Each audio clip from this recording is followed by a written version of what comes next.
The institute was built along the coast. If he broke through 3 security gates, Seraph would be back in the sea.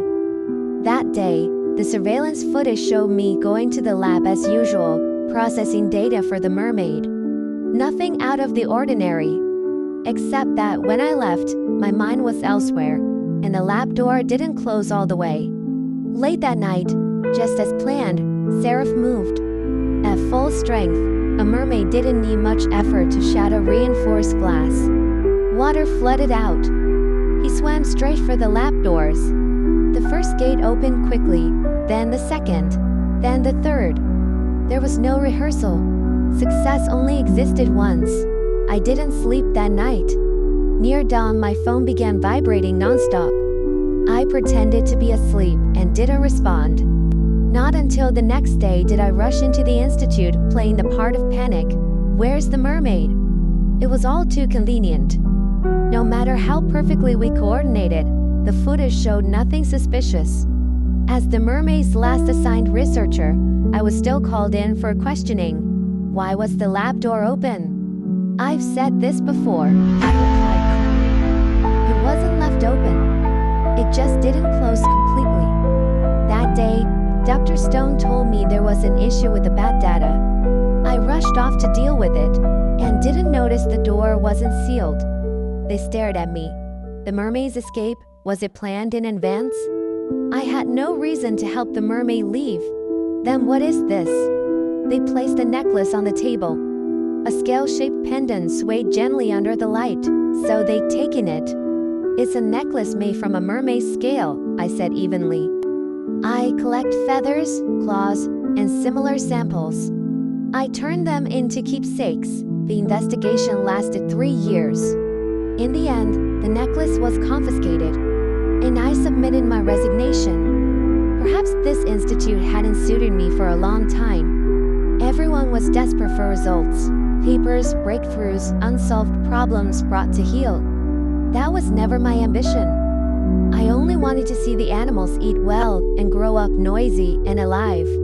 Maybe I was better suited to running an animal farm. When word got out that I was opening one, the first to arrive was the turkey retired from the zoo. I heard it had gotten so excited after a successful courtship that it accidentally swallowed fire and burned the feathers of the other turkeys.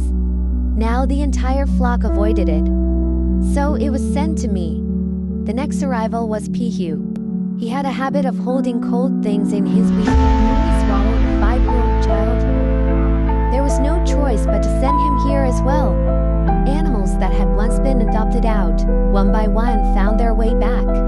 Oh, and there were many new members too. Among them, a cow and a horse were particularly unusual. They required a cup of coffee every morning, iced Americano only, no waiting. On a friend's advice, I registered an account called Animal Union Farm. I started posting short videos daily. Because the animals were all so strange, the account quickly gained a following.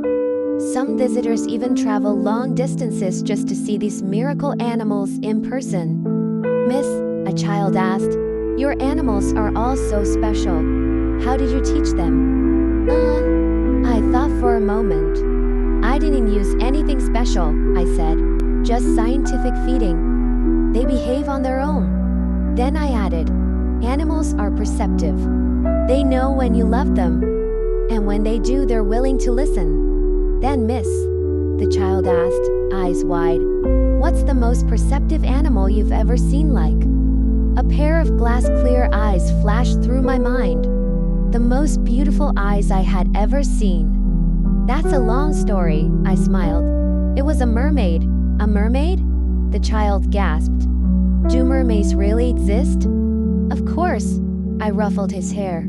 Soft. Warm. That mermaid. Did he have a name? I was about to answer when noise interrupted us. Too many visitors. What began as something I loved has somehow turned overwhelming.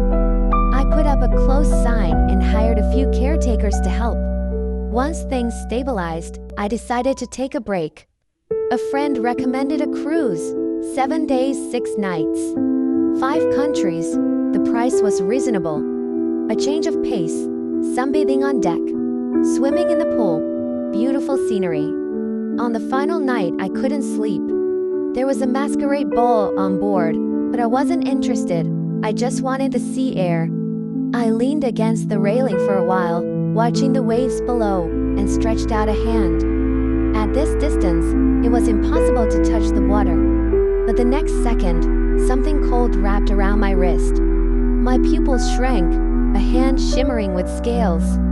The fingers were long, the claws carefully retracted, now hurting me. Silver hair surfaced from the dark water. It had only been a short time, but he seemed taller. Under the moonlight, those glass-clear eyes glowed softly. Beauty beneath the moon was tenfold that of daylight.